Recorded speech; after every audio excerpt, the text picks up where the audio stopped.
नमस्कार दोस्तों, आप सब बहुत अच्छे होंगे। I hope Sanjay sir academy channel हमेशा आपके लिए समर्पित है। यूपीपीसीएस 2021 के लिए और आईएएस 2021 के लिए हम आगे चलकर इतिहास विषय पर टीजीटी, पीजीटी, जीआईसी प्रवक्ता, यूपीएचईएससी असिस्टेंट प्रोफेसर और यूपीपीसीएस जीडीसी असिस्टेंट प्रोफेसर इतिहास विषय पर एक से बढ़कर एक टफेस्ट सवाल मैं आपके सामने इतिहास पर रखता जाऊंगा। जो भी अति संभावित होंगे प्रश्न, उन सब पर मैं आपको डिस्कशन के साथ, व्याख्या के साथ पूरा वीडियो बनाऊंगा। आप उनको देखिएगा, नोट करिएगा और सबसे बढ़कर उन्हें थोड़ा सा याद करने का भी प्रयास करिएगा। उम्मीद है आपका सिलेक्शन आसान हो जाएगा। संजय सर एकेडमी को आप सब्सक्राइब कीजिए। ये सिर्फ और सिर्फ डेडिकेटेड है आपको एग्ज़ाम क्वालिफाई करवाने के लिए। याद रखिएगा, सिर्फ और सिर्फ हमारा मकसद है आप एग्ज़ाम क्वालिफाई करिए। ठीक, तो संजय सर एकेडमी को सब्सक्राइब करिए और हमारे इतिहास के अगले वीडियो को आप ध्यान से देखिए। लगभग 20 सवाल होंगे, वेरी वेरी इंपॉर्टेंट, जो हर एग्ज़ाम में आपको बहुत काम आएगा, स्पेशली यूपीपीसीएस और आईएएस, हालांकि जीआईसी प्रवक्ता में भी काम आएगा। ठीक, चलिए देखिए, शुरू करते हैं इतिहास विषय के पहले प्रश्न से। मेरा पहला प्रश्न है, श्री कृष्ण और बलराम की आकृति से युक्त चांदी के सिक्के किस राजा ने जारी किए थे? ये बहुत ही टफेस्ट सवाल है।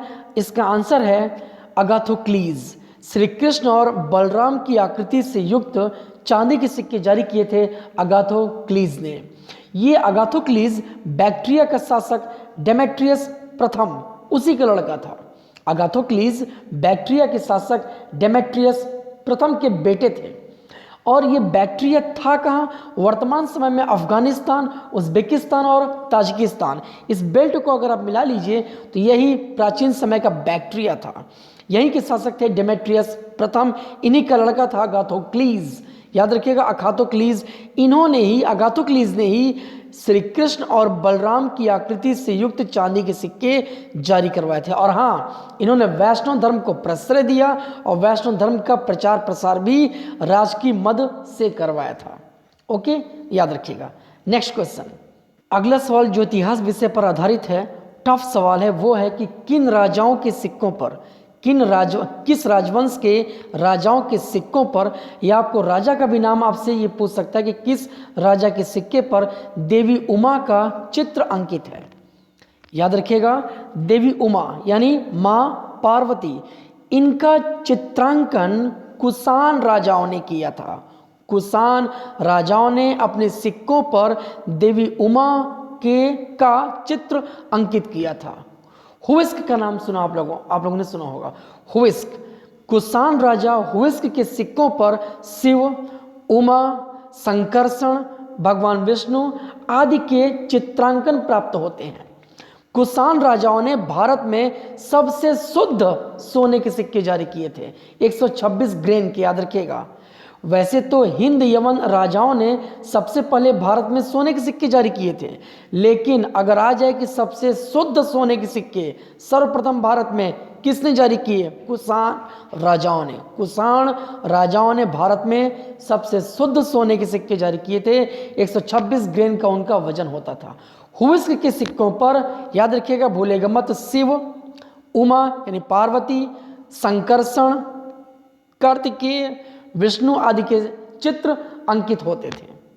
इतिहास पर मेरा नेक्स्ट सवाल है कि मानसूनी हवाओं की खोज हिप्पालस ने की थी। सही बात है, कब की थी? तो इसका आंसर है 45 ईस्वी सन में। 45 ईस्वी सन में अरब सागर में चलने वाली मानसूनी हवाओं की खोज हिप्पालस ने की थी। इन हवाओं की खोज से एक फ़ायदा ये हुआ था कि 45 ईस्वी सन में भारत और जो आपके पश्चिमी एशिया है उनके बीच अरब सागर से व्यापार आसान हो गया था। तो हिप्पालस ने मानसूनी हवाओं की खोज की थी। अगर आपसे डेट पूछ दे तो 45 ईस्वी सन, वेरी इंपॉर्टेंट। चलिए, किस गुप्त शासक ने अप्रतिरथ की उपाधि धारण की थी? फिर से सुनिएगा, किस गुप्त शासक ने अप्रतिरथ की उपाधि धारण की थी? गुप्त राजाओं में एक से बढ़कर एक राजा हुए हैं, गुप्त साम्राज्य में एक से बढ़कर एक राजा हुए हैं, इन्होंने बड़ी बड़ी महान उपाधि धारण की हुई हैं। तो हम बात करेंगे अप्रतिरथ उपाधि की। ये उपाधि धारण किया था समुद्रगुप्त ने, याद रखिएगा। और एक और राजा है, आपको नाम याद होना चाहिए, कुमारगुप्त प्रथम।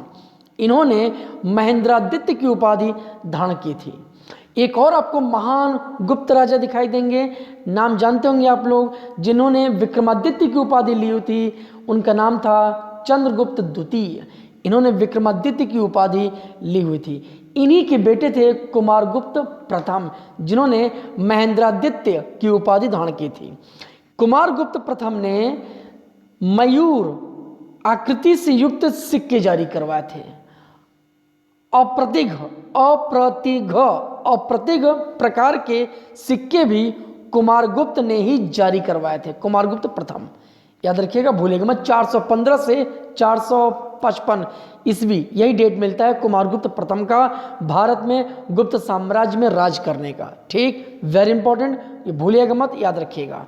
समुद्रगुप्त को हम क्या कहते हैं? भारत का नेपोलियन भी कहा जाता है। समुद्रगुप्त को भारत का नेपोलियन भी कहा जाता है, वेरी इंपॉर्टेंट। सुन लीजिए, आपको याद हो जाएगा, ज़्यादा आपको रट्टा मारने की जरूरत नहीं है। ठीक है, और फिर याद रखिएगा, समुद्रगुप्त ने अप्रतिरथा की उपाधि धारण की थी।